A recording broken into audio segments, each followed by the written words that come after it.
Dear friends in Jesus Christ, today we are in the fourth Sunday of Ordinary Time, Year A. The Gospel passage of today is from Saint Matthew. It is the beginning of the Sermon on the Mount. For the next few weeks, we will have this Sermon on the Mount as Gospel reading little by little. The Gospel of Matthew has 5 discourses. Sermon on the Mount is the first of those 5 discourses. The Sermon on the Mount begins with the first verse of 5th chapter of Matthew and ends in the 7th chapter with the verse number 29. So totally we have 107 verses on the Sermon on the Mount. In the Gospel of Matthew, it is the Sermon on the Mount. In the Gospel of Luke, it is the Sermon on the Plain. The reason of Matthew for choosing the location of mountain is that he understands the teaching of the sermon as the new law, corresponding to the old law given on Mount Sinai. And for Matthew, Jesus is the second Moses, the giver of the new law. After Jesus selected his disciples, he wanted them to do well in their mission and life, intelligently as well as effectively. For that purpose, Jesus is giving them instruction, a teaching.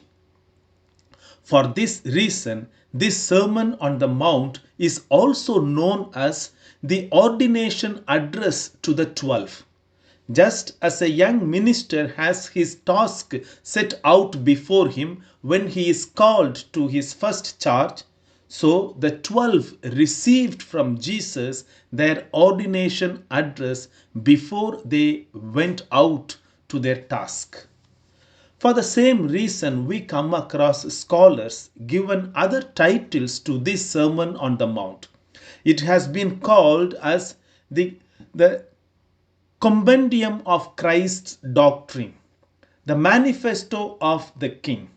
All are agreed that in the Sermon on the Mount we have the essence of the teaching of Jesus to the inner circle of his chosen men.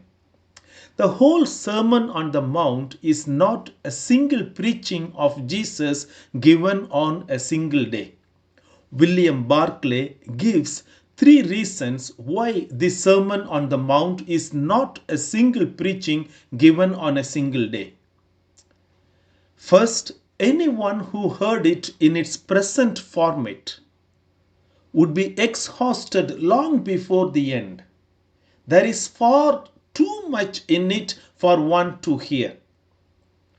It is one thing to sit and read it and to pause and linger as we read.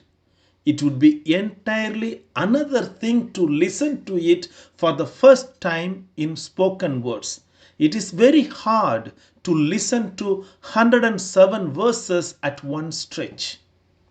Second, there are certain sections of the Sermon on the Mount have no connection with what goes before and no connection with what comes after.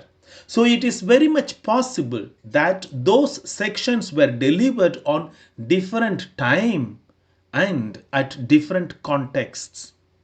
Third, some of the teachings on the Sermon on the Mount found in the Gospel of Matthew is being scattered in the Gospel of Luke. They are not found in the Sermon on the Plain together.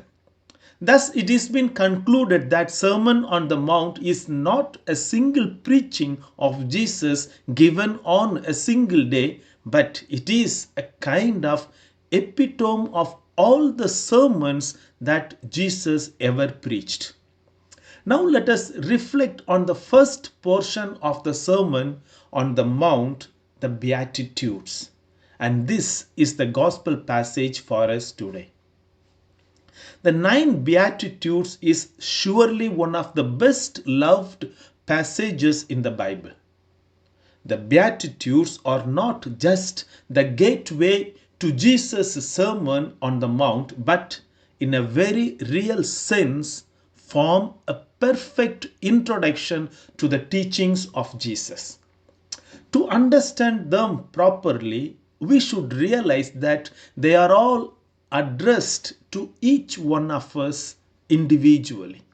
In other words, to be poor in spirit and meek, to mourn, to hunger and thirst after righteousness, to be merciful and clean of heart, to be a peacemaker, to suffer persecution in a search for holiness. These are not some different people or kinds of different people, but they are different demands made on every true disciple of Jesus Christ. All the 9 Beatitudes can be summarized in the first Beatitude. Blessed are the poor in spirit, for theirs is the kingdom of heaven. Blessed are the poor in spirit, for theirs is the kingdom of heaven. The rest are just an extended version of it from different perspective.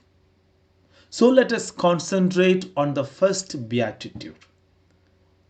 Blessed are the poor in spirit, for theirs is the kingdom of heaven. Now the question comes, who are poor in spirit? They are poor in spirit who, like the apostles, leave all temporal things for the sake of Christ and become poor. They are poor in spirit who have lost their property by injustice and bear this loss with patience. They are poor in spirit who accept the will of God without any grudge. They are poor in spirit who are contented with themselves and not comparing with others. They are poor in spirit who do not crave for higher positions. They are poor in spirit who do not engage in unlawful means to become richer. They are poor in spirit who are rich but do not love wealth, nor set their hearts upon it, but use their riches to help the poor. They are poor in spirit who are humble, that is, who have no exalted opinion of themselves but are convinced of their weaknesses and limitations.